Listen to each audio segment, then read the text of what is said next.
नमस्कार। मेरे सामने ये 38 वर्षीय व्यक्ति हैं। इनकी हस्तरेखाओं को मैं पढ़ने जा रहा हूँ। हाथ के अंदर रेखाओं की क्या क्या गतिविधियाँ इस समय पर हैं उनको बोलूँगा, इनके पर्वों को बोलूँगा और उनके जो फल होंगे उनको बोलूँगा। यहाँ पर सबसे पहले देखते हैं इनकी कनिष्ठा उंगली के बारे में।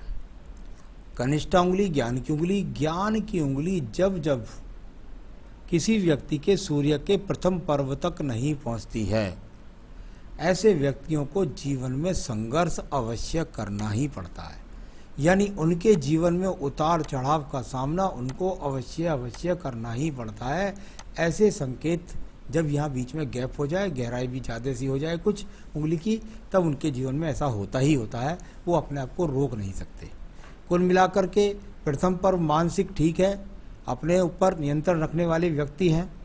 साथ ही साथ यहाँ पर देखता हूँ आपका सेकंड पर्व, आपका व्यवहार भी सही है, आपकी भाषा शैली भी सही है, दूसरों पर प्रभाव भी ठीक जोड़ते हैं। और यहाँ पर थर्ड पर्व है, उसके द्वारा भी ये नियमित है कि कैसा भी है आप अपने इस समय भी धन के आगमन बनाए हुए हैं। तो चलिए अब बात करता हूँ मैं इसके बाद में आपकी सूर्य की उंगली के बारे में। प्रथम उंगली किसी प्रकार का कोई खराब चिन्ह नहीं। प्रथम पर्व पर सूर्य की यानी कुल मिलाकर किसी भी प्रकार का बीपी का, क्रोध का या आंखों का रोग का कोई संकेत नहीं।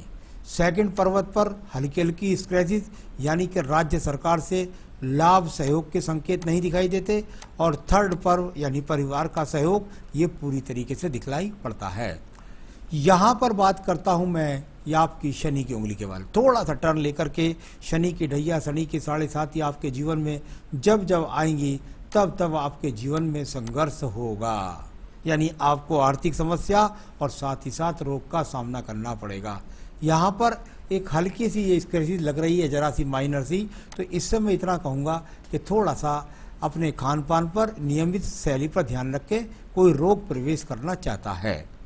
बात करते हैं आपके इससे अगले पर्व की। उस पर स्क्रैचेस रेखाएं, हल्की हल्की माइनर रेखाएं साइडों से लगी हुई हैं। धन के संघर्ष यानी माइनस रेखाएं, राहु रेखा लगी हुई है, यानी कि धन के संघर्ष के लिए आप लगे हुए हैं। निचला पर्व फिर आर्थिक पर्व का पर्व है, उस पर अच्छी रेखा है।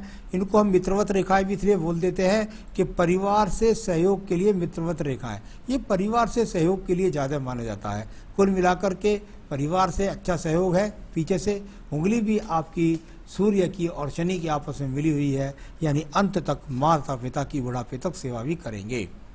अब बात करता हूं मैं आपकी बृहस्पति की उंगली के बारे में। बृहस्पति की उंगली ये थोड़ा सा खान पान पर नियंत्रण रख के फिर दोबारा दिखाई दिया। यहाँ पर खान पान पर नियंत्रण रख के जिससे किसी प्रकार के रोग की एंट्री ना हो। ये रेखाएं पत्नी के साथ में सेकंड पर्व की यानी पत्नी के साथ में वैचारिक मतभेद तक की स्थिति को दिखलाती हैं। यहाँ पर संतान से संबंधित समस्याओं के लिए आपके मन में चिंता है, उनकी आपूर्ति के लिए, उनके प्रबंधन के लिए इसके दिखाई देने वाली रेखा बहुत ज़्यादा दिखलाई पड़ती है। अब बात करते हैं हम इसके बाद में पर्व की आपके, और वो है बुध का पर्व। बुध के पर्व पर स्थायी रेखा, ये रेखा फिर दिखलाई दी। हालांकि आपका ऐसा कोई सवाल नहीं है, लेकिन ये रेखाएं इस बात को फिर बताती हैं कि आपके जीवन में आप वर्तमान में भी धन के आगमन बनाए हुए हैं।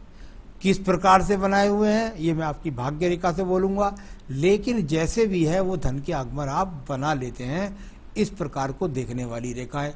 यहाँ पर वैवाहिक रेखा भी कुछ ज़्यादा डाउन है, तो पत्नी के संबंध में खराबी को यहाँ पर भी दिखलाई देता है। उसमें सावधान बना करके यानी आपस में संबंध बनाकर अच्छे चले। अब बात करते हैं यहाँ पर मैं आपके सूर्य के पर्व के बारे में।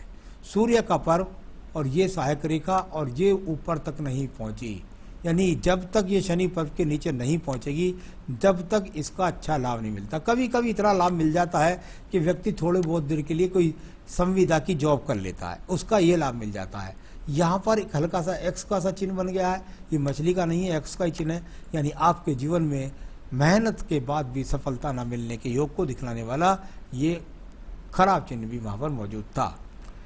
आप यदि देखेंगे अपने भाग्य पर्व को, शनि का पर्व भाग्य का पर्व, और भाग्य के पर्व में अलग से कोई रेखा ही नहीं है, वो सब हृदय रेखा का स्वरूप है। यहाँ पर भाग्य रेखा की कोई भी रेखा नहीं है, ये हृदय रेखा से निकलने वाली शाखा है। इससे स्वतंत्र भाग्य रेखा यहाँ पर हाथ में एक भी नहीं। जब तक भाग्य की रेखा नहीं तब तक भाग्य कैसा ऊर्जित होगा। इसके बाद शनि पर्व पर काला तिल छोटा सा हो जाए तो व्यक्ति के लिए धन के आगमन में तो निश्चित रूप से उसको बहुत स्ट्रगल करना पड़ता है। तो ये इस प्रकार से यहाँ पर भाग्य अभी आपका कहीं भी आपका साथ नहीं दे रहा है।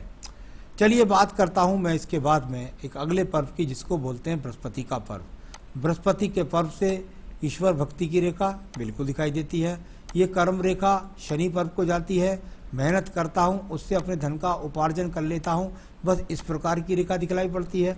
यानी कुल मिलाकर आप अपने कर्म मेहनत से लगे हुए हैं, लेकिन अच्छे लाभ का संकेत यहाँ पर कुछ भी दिखलाई नहीं पड़ता। अच्छे धन संग्रह का संकेत कहीं भी दिखाई नहीं पड़ता। चलिए अब बात हो गई यहाँ पर आपकी, इसके बाद बात करेंगे हृदय रेखा के बारे में। मैंने कितने एपिसोड्स के अंदर बताया कि भाई हृदय रेखा जो होती है, जब जब ये शनि पर्व के नीचे जाके अंदर की तरफ खत्म होती है तो इसका संकेत सिर्फ एक ही होता है, क्या कि मन के अंदर है सिर्फ कैसे धन प्राप्त करूं, क्या करूं, ये चिंता रात दिन खाए जा रही है। यानी कुल मिलाकर मन की प्रवृत्ति को दर्शाने वाली रेखाएं, और वो शनि पर्व के नीचे पहुंच जाए तो व्यक्ति के दिमाग में यही रहता है धन धन धन, और धन की स्थिति को कैसे प्राप्त करूं। इसके लिए रेखा यहाँ भी लगी हुई है। स्वास्थ्य का भी ध्यान रखें, पत्नी से संबंधों में मेल मिलाप का भी ध्यान रखें। तो ये सब चीज़ें यहाँ पर दिखलाई देने वाली रेखाओं के रूप में है। अब बात करते हैं हम आपके निम्न मंगल पर्व के बारे में। निम्न मंगल पर्व कर्म पर्व, और कर्म पर्व में यदि देखता हूँ तो काफ़ी रेखा है, लेकिन वो सब आपस में कट रही हैं। यानी उनको अगर देखूं तो बहुत सारी रेखाओं को अंदर की तरफ रेखाएं काट रही हैं, आड़ी टेढ़ी रेखाएं। जब जब आपकी मेहनत रेखाओं को काट दें तो आपके जीवन के अंदर व्यक्ति मेहनत करे और मेहनत से सही धन के संपन्नता को प्राप्त ना कर सके। तो यहाँ काफ़ी संघर्ष है। कोई भी यहाँ पर अगर देखता हूँ तो किसी भी प्रकार की बहुत ज़्यादा संपन्नता की रेखा यहाँ पर नहीं दिखलाई पड़ती, या मेहनत में भी फल नहीं मिलता। आपकी बुद्धि रेखा की बात करता हूँ। बुद्धि रेखा को देखिएगा, यहाँ से जाकर ये आपकी बुद्धि रेखा का उदय, यानी ये वो कहते हैं कि भाई आपके जीवन में लगभग 28 से 30 वर्ष, 28 वर्ष तक तो आपकी कोई पहचान ही नहीं, और उसके बाद भी आपकी डाउन रेखा एकदम बुद्धि, यानी कि अपने आप में स्थिर ना हो पाना। 30 साल के बाद भी आप करते जरूर हैं स्वतंत्र कुछ ना कुछ, लेकिन उसके बाद भी बहुत ज़्यादा डाउन रहता है। मानसिक चिंताएं बहुत रहती हैं, डिप्रेशंस बहुत रहता है, कैसे करूं, विचलित हो जाता है व्यक्ति। इस तरह की जब डाउन रेखा ज़्यादा हो जाती है तब। द्वितीय मंगल पर्वत को देख लीजिएगा, इंक वाले में दिखलाई। यहाँ पर अगर आप दिखाएंगे देंगे तो चलायमान रेखा है, बुद्ध पर्वत की तरफ देखने का प्रयास करती हैं। मेहनत करता है, 2 कदम आगे चलता है, 3 कदम पीछे बढ़ जाता है। मेहनत करता है, धन प्राप्त करने के लिए योजनाएं लगाता है, लेकिन कहीं से सफलता के योग नहीं मिलते। तो ये अपने आप में बस ये है कि किसी झगड़े झंझट कोर्ट कचहरी के नहीं है, लेकिन प्रयासरत रेखाएं लगातार बनी हुई हैं। नीचे के चंद्र पर्वत के बारे में बात कर लेता हूँ। चंद्र पर्वत की बात करता हूँ तो उस पर भी किसी प्रकार का कोई दूर स्थानों से जुड़कर कोई भी संबंध नहीं है। यहाँ से स्थान संपन्न रेखा जो शुक्र से निकलती है तो साधन जो है वो परिवार से ज़्यादा मिल जाते हैं, लेकिन खुद की मेहनत के लिए अगर आप कोई योजना बना रहे हैं तो उससे सफलता दिखलाई नहीं पड़ती। एक रेखा देखिए यहाँ पर बुध रेखा है, एक रेखा, फिर इसके साइड में दूसरी रेखा, फिर इसके साइड से तीसरी रेखा। यानी नौकरी करे तो नौकरियों में परिवर्तन, व्यापार करे तो स्थिर न हो पाना, 2-2, 3-3 व्यापारों से व्यक्ति का गुजर जाना, इस तरह के संकेत यहाँ भी दिखलाई पड़ते हैं। तो यहाँ भी कोई स्थायी व्यापारिक रेखा भी आपके हाथ के अंदर दिखलाई नहीं पड़ती। अब मैं बात करता हूँ इसके बाद आपके संसाधन के पर्व शुक्र के बारे में। शुक्र के पर्व से आड़ी रेखाएं ज़्यादा निकलती दिखाई देती हैं। संसाधन कुल मिलाकर के आपके पास सामान्य रूप से मौजूद है, तो सामान्य संसाधनों की रेखाएं यहाँ भी दिखलाई पड़ती हैं। बात करूँगा इसके बाद में आपकी रेखा की, वो है आपकी भाग्य रेखा। आप खुद अपने हाथ में अगर ढूंढेंगे, इस हाथ में देख लीजिए, प्लेन में चलते हैं, फिर आपका यहाँ से इस प्रकार से दिखाई दी, प्लेन हाथ में देख लेते हैं। यहाँ से ये रेखा दिखाई देती है, कर्म रूपी रेखा यहाँ से चली, ये 35 का, और इसके बीच में 32 से 35 तक गायब, और उसके बाद फिर ये हल्के रूप में चलती हुई। तो इस तरीके से ये आपके पास भाग्य रेखा है जो बताती है कि आप भी आज भी आप ऐसे नहीं हैं कि काम नहीं करते हैं, आप कर रहे हैं। और यहाँ पर अगर मैं देखता हूँ तो जो 38वां वर्ष है वहाँ हल्की सी एक लाइन ये लगी है, हल्की सी यहाँ लगी है, इंक में देख लेते हैं। हाँ बिल्कुल 38 से 39वें वर्ष, यानी अभी और इसका 40वें वर्ष तक भी इसका काम चलेगा, यानी 2 साल और संघर्ष आपको वर्तमान जैसी स्थिति करवाएगी। तो इस तरह की यहाँ पर राहु रेखा भाग्य रेखा पर लगी हुई है। अब बात करता हूँ मैं आपकी आयु रेखा के बारे में।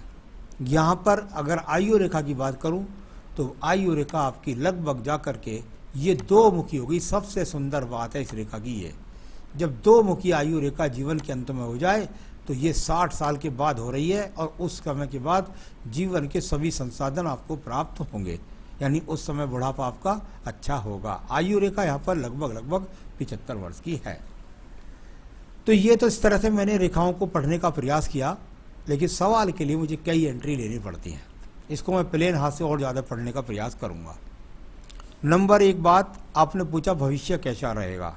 अभी मैं समझता हूँ आपके जीवन में 2 से 3 साल और जिस प्रकार का संघर्ष आपका चल रहा है इसी प्रकार का चलता रहेगा। साथ ही साथ डर है मुझे कि इस समय किसी काम को चेंज करके आप जो वर्तमान में काम कर रहे हैं उससे और किसी भारी नुकसान की संभावना भी आपके 39 से 40वें वर्ष में है। तो कोई भी जो काम कर रहे हैं उसकी गहराई में जाइए। किसी भी प्रकार का परिवर्तन आपकी वर्तमान स्थिति में नुकसान देने वाला है। तो भविष्य भी अभी ज़्यादा चिंताजनक ही दिखाई देता है। जीवन में धन के लिए संघर्ष दिखता है वर्तमान में, संपत्ति के लिए संघर्ष दिखता है वर्तमान में, मान सम्मान में कोई प्रॉब्लम नहीं है तो उसकी कोई चिंता नहीं है। धन का संघर्ष, संपत्ति का संघर्ष जारी है। सरकारी का नौकरी का योग बिल्कुल भी कहीं से कहीं तक मुझे तो यहाँ पर अच्छी रूप से नज़र नहीं आता है। कोई कहीं संविदा का लग जाए तो दूसरी बात है, तो वो दिखाई नहीं देता। और इसके अलावा आपने कहा कौन सा काम अथवा व्यवसाय लाभकारी देगा। मैंने बताया आपको कि भाग्य रेखा से यदि आपने इस समय पर किसी और काम को करने का प्रयास किया तो आपको भारी नुकसान हो जाएगा। फिर भी जीवन में यदि आप कभी काम करना चाहें तो मैं ज़रूर कह सकता हूँ कि कोई टेक्निकल काम यदि आपके पास है, हुनर आपको, तो टेक्निकल, मैकेनिकल, इलेक्ट्रिकल इस तरह का कोई काम है यदि आपका तो उसको आप करेंगे तो आपके लिए ज़्यादा अच्छा रहेगा। तो मुझे तो हिसाब से यहाँ पर अभी व्यापार में कोई वर्तमान तो मैं 2 साल तक आपको बिल्कुल भी नहीं कह सकता बदलने के लिए। पारिवारिक जीवन और स्वास्थ्य कैसा रहेगा। स्वास्थ्य में बस ज़्यादा कोई खराबी नहीं है, ठीक है। और परिवार में भी थोड़ा बहुत जो घर की स्थितियाँ मजबूत ना होने के कारण थोड़ा सा पति पत्नी के बीच में तालमेल में कमी हो जाती है। तो कुल मिलाकर ये आपकी सारी रेखाओं को बताया।